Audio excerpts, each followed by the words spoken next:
In the heart of Arabia, in a land of rolling sand dunes, golden palaces, and blooming gardens, two souls were destined to meet. Layla was a vision of beauty, a young woman with long flowing black hair, coal-lined eyes that held the mystery of the night, and a smile that could melt even the hardest hearts.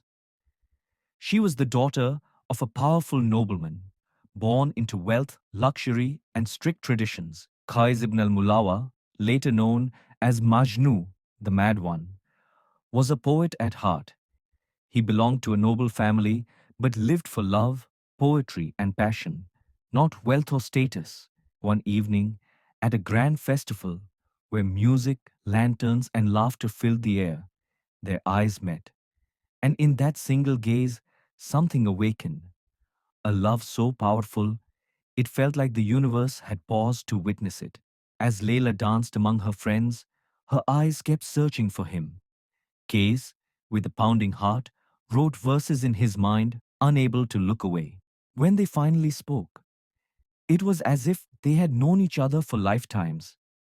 "Do you believe in love at first sight?" she asked, her voice a whisper in the warm desert wind. "I believe in love before sight," Case replied, "for I think I've loved you long before this moment.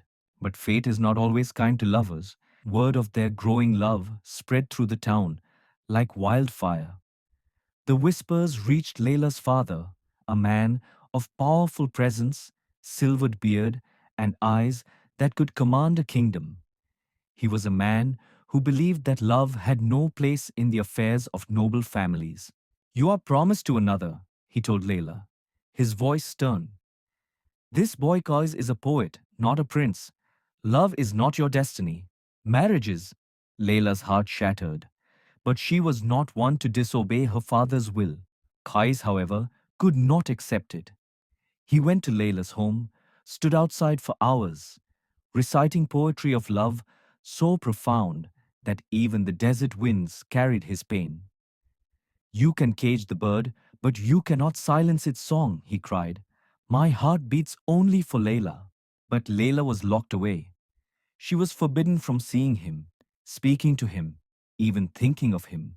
And so, Case began to wander the streets, his love consuming him, turning him into Majnu, the mad one. Majnu left his home, his wealth, his life, becoming a man of the wilderness. He roamed the deserts, his feet bleeding from the journey, his lips whispering only one name: Layla. Layla. People saw him and shook their heads.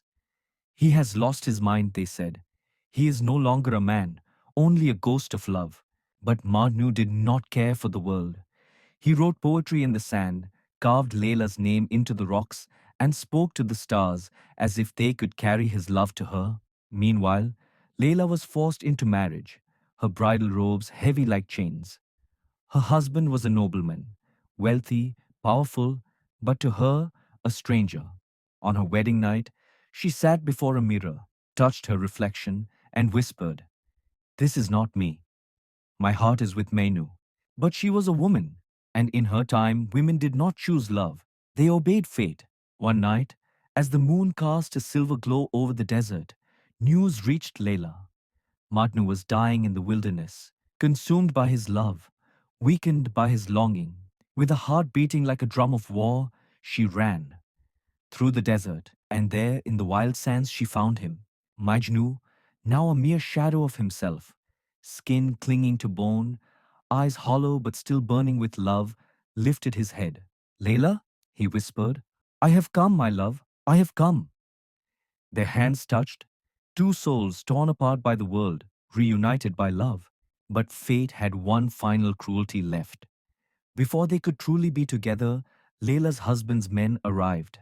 She was dragged away, her screams echoing across the desert. Majnu collapsed, his heart finally breaking, not from exhaustion, but from the unbearable truth.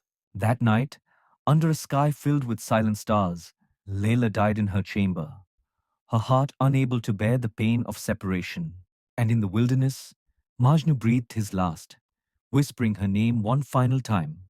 When the people of the land found them, lying cold yet peaceful in death, they buried them side by side, their graves facing each other, so that even in the afterlife, they would never be apart.